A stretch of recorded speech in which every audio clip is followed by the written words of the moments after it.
Ipadayon gayud sa Mandawi City LGU ang pagpasaka og kaso batok sa mga empleyado sa City Treasurer's Office nga nasakpang naghimo og binuang. Ani ang report ni Nico Sereno.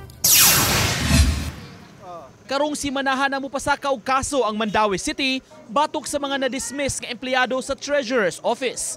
Mato ni Mayor Jonky Uwano, duna nalay gipuno sa mga papeles para mahanay ang reklamo. Ang City Legal Office ang nag-andam sa kaso nga isangat. Kaso sila i-amend lang siguro ato for i-filter lang para sige. Gipadayag sa mayor, seryoso ang syudad mugukod sa mga naghimog binuang may labot sa panudlanan.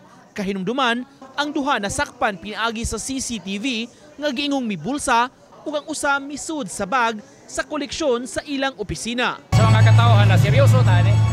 So nadita mo alaw og ingon ani na infraction sa City of Mandawi na lagi may tabo na tangtang uban JO man tong duha tangtang na dayon. Mas gipaladman pa sa syudad karon ang investigasyon kabahin sa mga nabisto sa maong opisina. Una niini, dunay na-dismiss sab nga empleyado nga giingong nakadispalko ug moabot 3.3 million pesos nga pondo. Nico Sereno,